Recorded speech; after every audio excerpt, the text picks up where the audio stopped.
Is this what a healthy debate looks like? Whoa! You think I can go pick up a undocumented immigrant child right now? You're a white genocide guy? Are you kidding? If you've been on YouTube for a while, then you'll know that Jubilee has been popular for a long time. Yet, taking a look at their most recent videos, there's a very noticeable pattern. Ben Shapiro versus 25 Kamala Harris voters.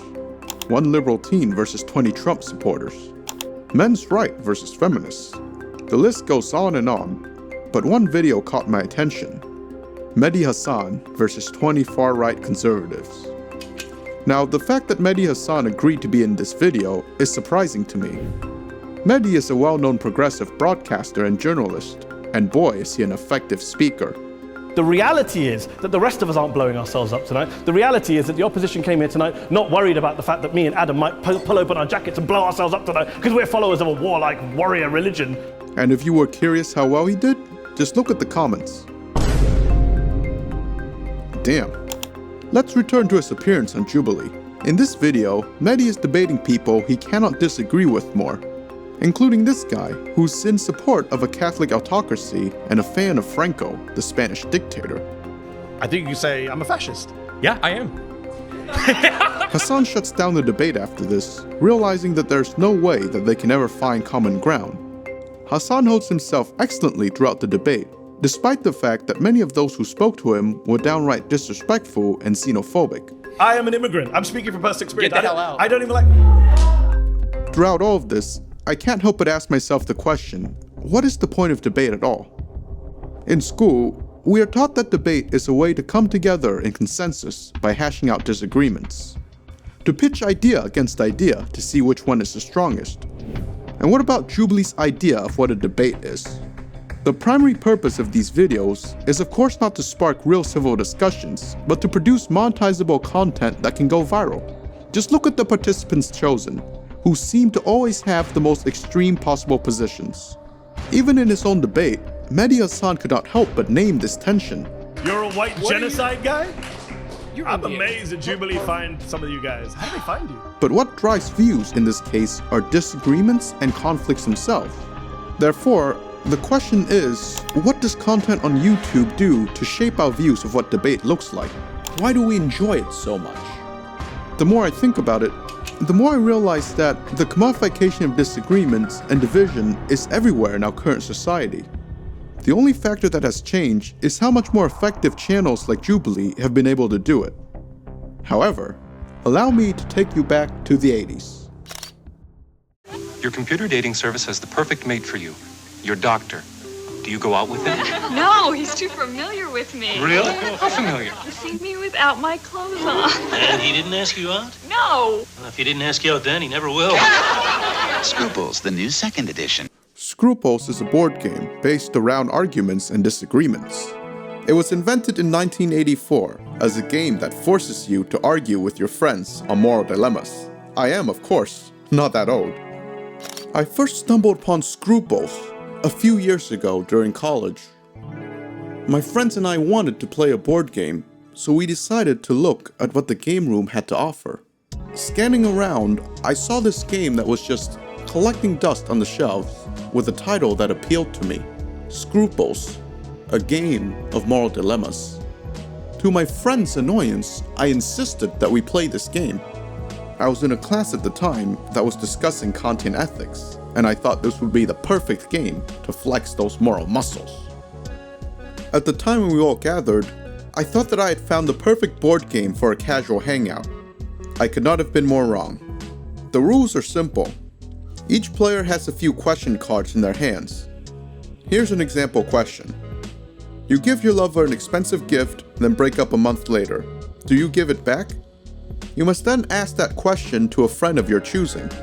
In your hand, you have a card that tells you what answer you will want from them. Either yes, no, or the annoying "it depends." In this case, it says yes, and you need to choose a friend that you think will answer yes to that question. The premise was simple enough, but here's the fun part of Scruples. You are encouraged to bluff and give an answer that is contrary to what your friends think you would say, and they would be entitled to debate you. We hunkered down and began getting into the spirit of debate. But before we knew it, the game began to get intense. You dislike all the political candidates and their parties. Do you vote? This question triggered a heated argument where one friend accused another of not caring about the state of his country. While walking along a deserted section of the beach, you see a couple engage in sex. Do you stay and watch? A friend who was asked this said no, but someone at the table challenged him, bringing up the type of literature he reads, his obsession with Hitchcock's Rear Window, but what sealed the deal was that he had once been fired as a lifeguard, but he never told any of us why. Finally, it was my turn.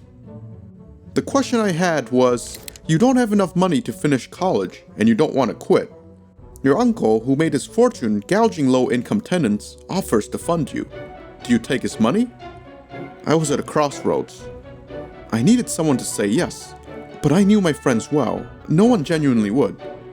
I was one card away from winning, but I was determined to convince the table that one of my friends would. As I read my question, my friend immediately said no, she would not take the money. I then challenged her, and in response, she said it was immoral, and she insisted that she would never use money unethically. It was then my turn to challenge. I knew I would not be able to convince the table that taking the money was moral, so I needed to change the conversation to focus on her specifically. I started by talking about privilege, and that not everyone could afford college, and that she had never had to face the choice. I questioned her if she had ever even asked where her own funding comes from. How could she so confidently say that she would not?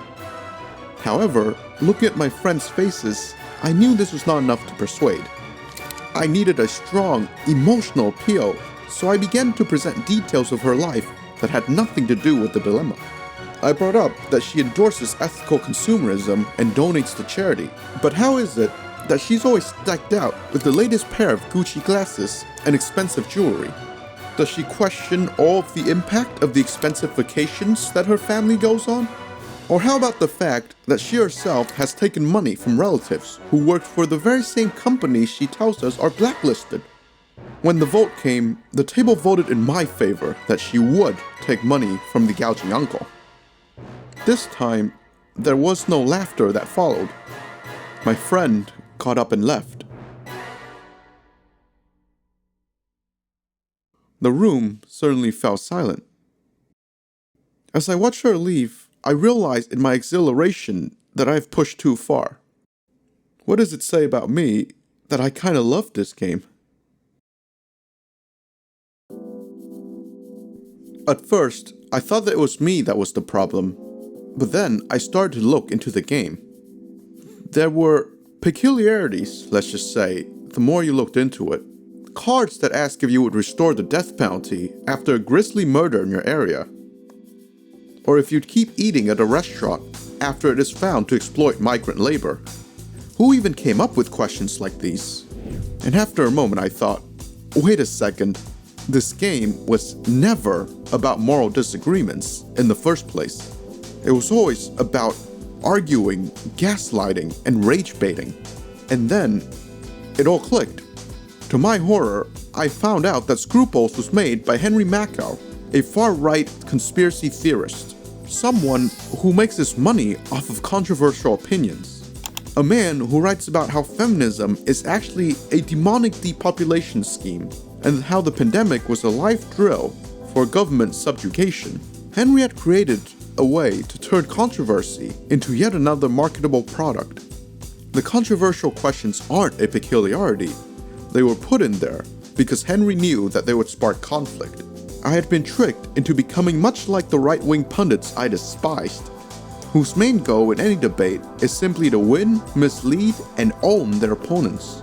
Scruples show us something else about ourselves, that we love to disagree, and oftentimes you don't even need to believe in what you're arguing for. Henry loves to outrage people. After all, that's how he makes money as a columnist. When I reached out to Henry to ask about the game, he emailed me back asking if I was a heterosexual.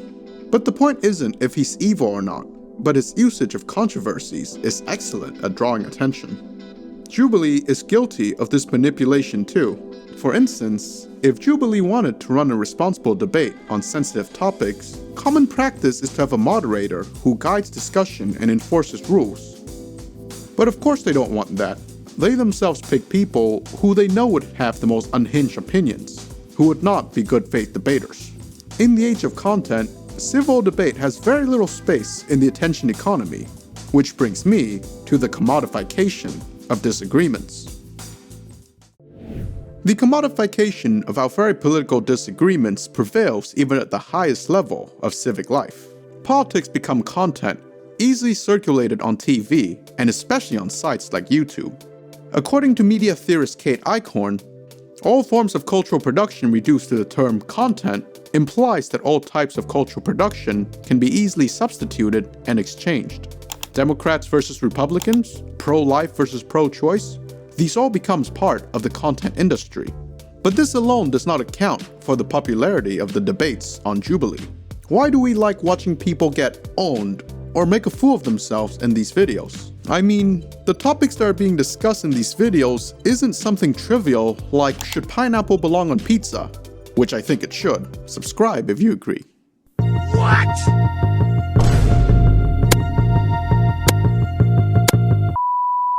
What's being talked about is government reform, immigration, and people's rights.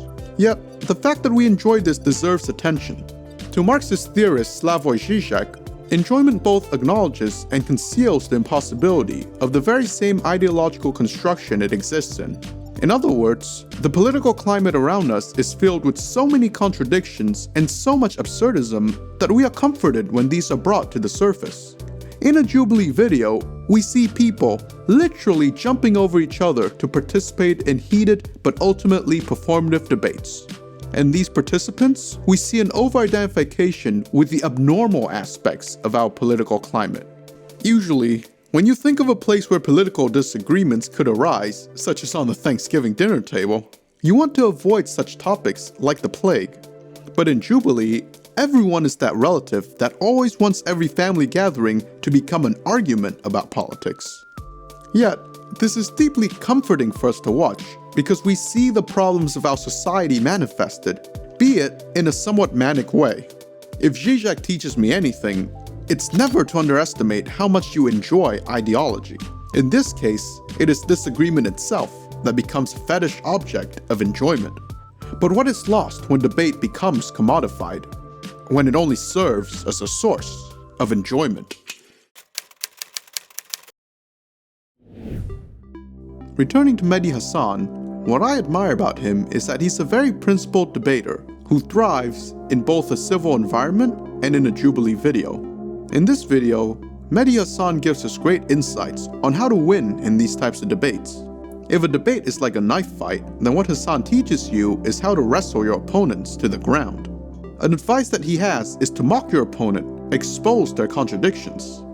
The famous Roman orator Cicero was said to have used jokes as weapons of war, as a source of rhetorical power. When Mehdi Hasan mentioned Cicero, I could finally put in words what bothers me about the commodification of disagreement and Jubilee's format. Although Mehdi is well-meaning here, his advice on how to win arguments is misleading. I'm not saying these tactics are bad. In fact, they are deadly effective. But the average viewer watching this thinks that Mehdi is a good debater only because he is good at rhetorics. But that is not the case. Cicero's On the Orator is a foundational text on persuasive speaking. In fact, I have it with me here right now. I've owned this book since the 7th grade. Oratory to the Romans wasn't simply to speak, but it was a practice central to being part of civic life, of persuading others of what is right or wrong. Cicero believed that you can't become an orator without also being a philosopher. One must start with critical thinking, with research, with self-reflection. Only after emphasizing this does Cicero add that the fact remains that all this philosophical learning continues to be of no value whatever until he, the orator, has put it into words. Although this order seems obvious, our society encourages debates and disagreements without critical thought. School promises to teach us critical thinking, but what lots of students learn is actually how to perform for the papers and class discussions. Many values are taught to students, such as in civics class, where students are taught to value democracy. However, instead of wrestling with these ideas, students are taught to write cookie-cutter arguments about Athenian roots or the will of the people. These arguments are valid, but in a school essay, they are scaffolded with talking points that merely recreates a well-reasoned argument. The point here is that for many students, they did not actually wrestle with ideas and internalize the values being taught, but the repeating of polished arguments is mistaken for critical thinking. What makes people like Mehdi Hasan effective isn't that he has the perfect answer and techniques to debate conservatives. It is that he puts in his legwork, and he is constantly reading and critically constructing arguments. But Jubilee videos perpetuate this commodified version of what a debate is. Instead of a focus on arguments, we're invited to focus on the absurdity of these arguments, of the combative nature of speaking that has nothing to do with the facts. The goal is never to come to consensus or to debate ideas, as Jubilee will bring on participants who do not even align on the most basic values as people. Even Mehdi Hasan concedes that he could not, nor would he want to try to change the minds of someone who is literally a fascist. But what about our own feeling of enjoyment that comes from arguing and being divisive? Jubilee by design makes us distrust the ability to ever be able to convince what we see as the other side. These channels don't actually care about ethical stances, as long as they generate millions and millions of views and massive ad revenues. It just happens that disagreements and controversies do extremely well on YouTube. On our parts as viewers, our enjoyment of the spectacle of disagreement makes us forget to actually question ideology. However, this is not what debate should look like, despite what we see in Jubilee's videos.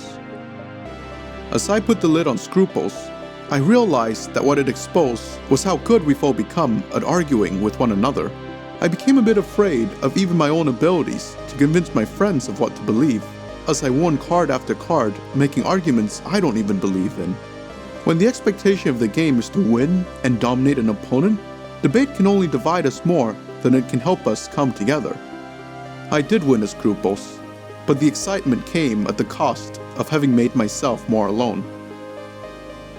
The ability to argue has never been more visible, but let us not forget our ability to think, and to genuinely share ideas with one another.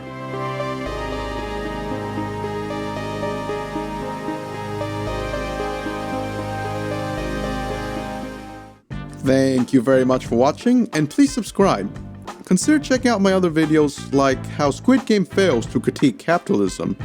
I hope you enjoyed this video, and if you didn't, feel free to debate me in the comments.